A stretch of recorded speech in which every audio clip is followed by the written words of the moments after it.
So these individuals have anxiety, but the anxiety is constant. It's ever present. It's always on. It's not specific to a particular stimulus, so it's not phobic to a spider or a snake. And it's not specific to not being able to function in a social setting. So there's no agoraphobia necessarily.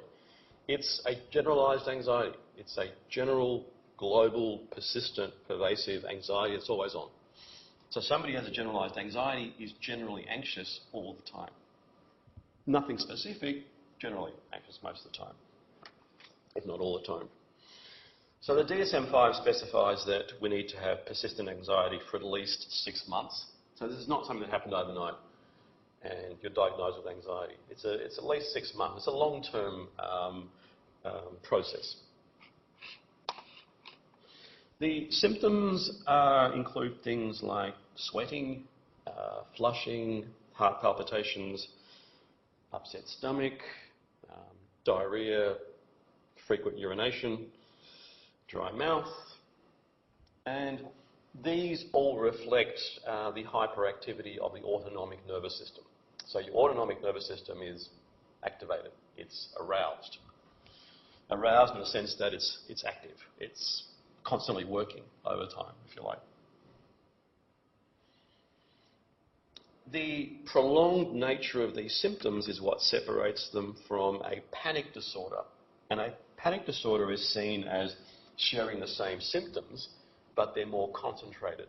So in a panic disorder, somebody undergoes a panic attack, which is a concentrated form of all those symptoms, or some of those symptoms, usually lasts about 10 minutes.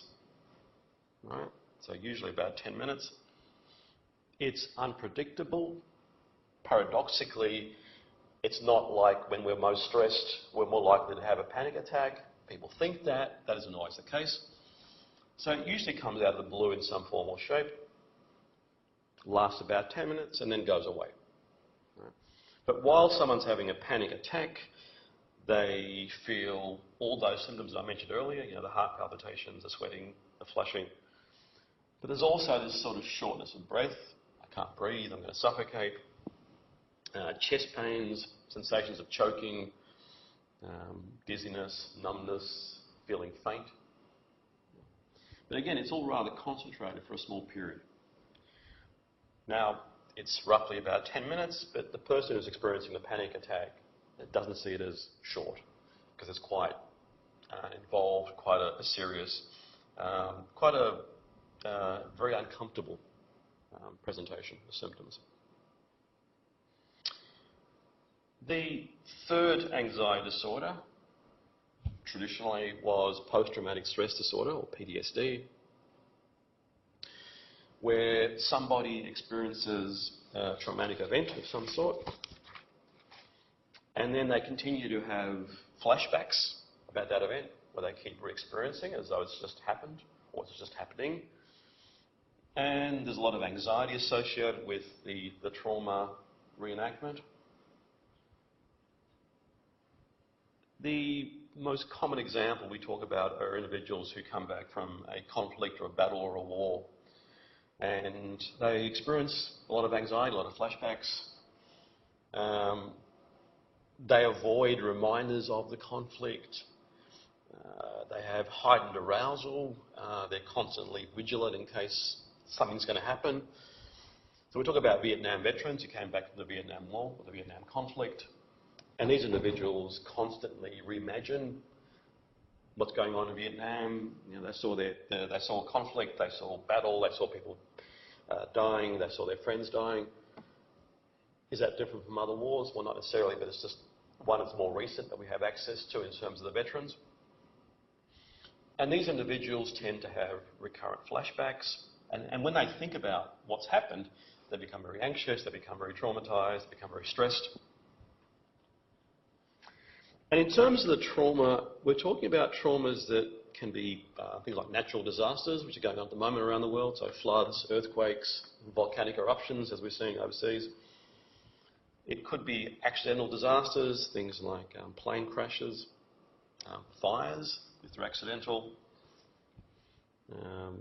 things that are more deliberate, like war and torture, death camps, rape, assault, all those things. So that particular trauma provides the basis for the disorder at a later point, and that later point varies from person to person. The event is persistently re-experienced, so the person keeps reimagining the experience for weeks, for months, for years, for a long time after the events happen. And the individual avoids any stimuli associated with that particular trauma, or that reminds them of that particular trauma. So, for example, the Vietnam vets, whenever they hear a helicopter blade rotating, some of them flash back to Vietnam. If they hear a car backfiring, reminds them of a gunshot, so they become quite vigilant and quite startled. They're usually quite psychologically numb to most things, other than when they're remembering what they're remembering. So the vets will remember those things in vivid memory, and they have emotional experiences in response to them. But usually, in terms of other stimuli, like day-to-day stimuli, they're quite psychologically numb and flat, generally speaking. The individual also shows this heightened arousal, which stems from the anxiety. They become anxious. So if they're anxious, they're not sleeping, they're irritable, they're frustrated, they're agitated. So this anxiety for a long time was seen as the core symptom, which is why it was subsumed under the category of anxiety disorders. But the view now is that it's a lot more complicated than that. It's not purely an anxiety or a variation of anxiety. It's actually more complicated. So, all right, so historically these disorders were grouped together, which is, it is what it is. It's now changed. Another rationale for changing, other than sort of the de-emphasis of anxiety and PTSD, is the etiological pathways that underpin each of these disorders. If you think about it, you would want to categorise a group of disorders that have similarities. And the similarity could be in terms of the major symptom. If it's anxiety, it's an anxiety category. If it's mood, it's a mood category. If it's psychosis, it's a psychotic category.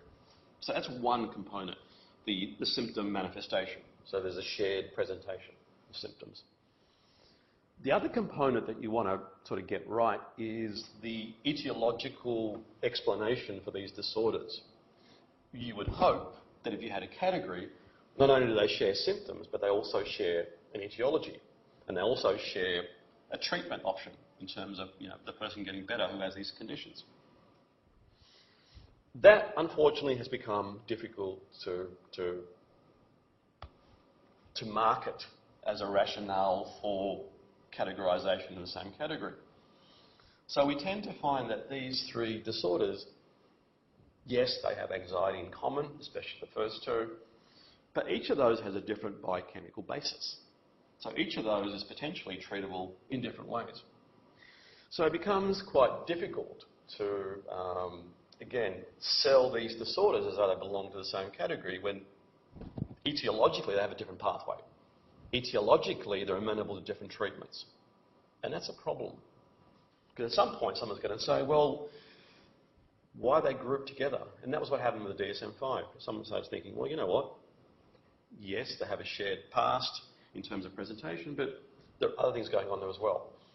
So in terms of what we do know about each disorder, the first one, which is generalised anxiety disorder, or GAD, that tends to have as its basis,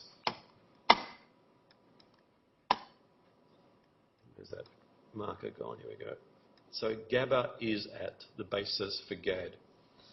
So if you get stuck on the exam for which mental illness and which neurotransmitter, so GAD, GABA.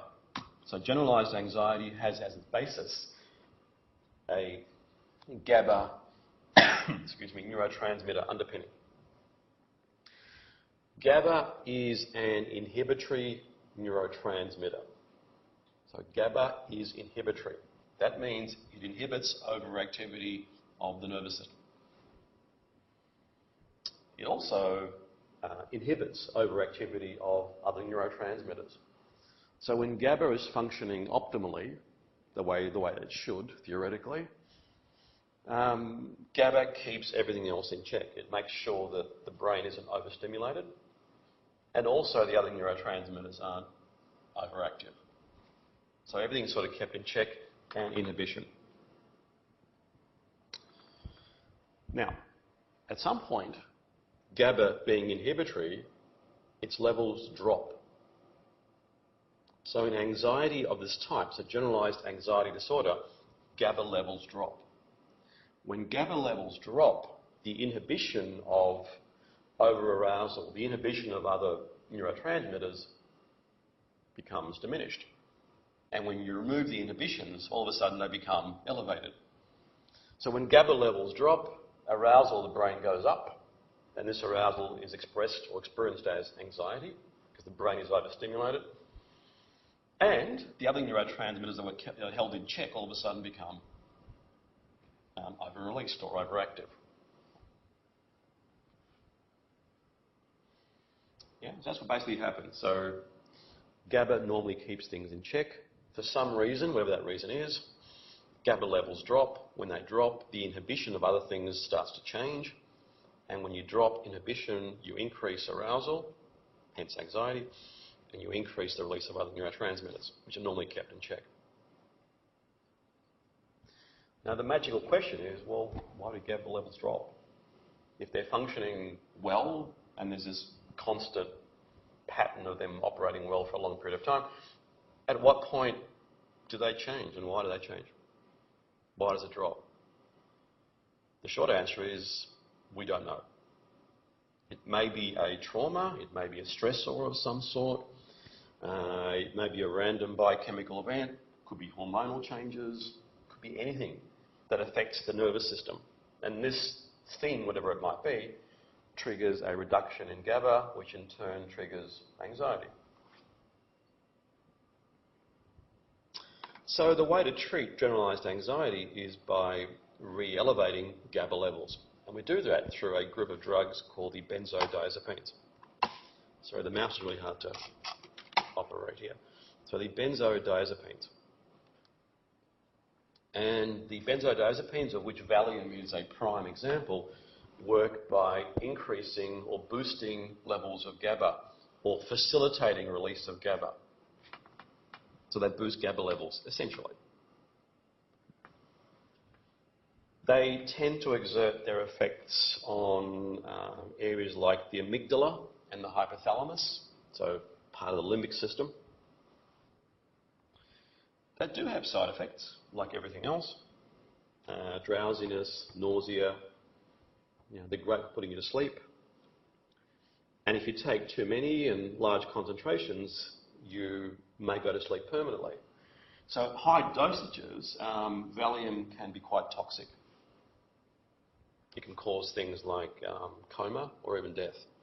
So tragically, it's got that consequence at high levels. But at lower levels, monitored by a medical practitioner, they seem to be quite effective. At very low levels, they can put someone to sleep. So, if you're tired and you can't sleep, they work quite well. And then they also are very effective with anxiety. But again, you've got drowsiness, you've got nausea as side effects, blurred vision, constipation. And also, with prolonged use, you can also get dependency. You become dependent on the drug, on the medication. And you become dependent because it makes you feel good. So if you can't sleep and you're taking Valium and it puts you to sleep, it becomes addictive because it works. If you're anxious and you take Valium and you become less anxious, it makes you feel good, so you feel better. There's this constant desire for the body to take it. So your body becomes dependent.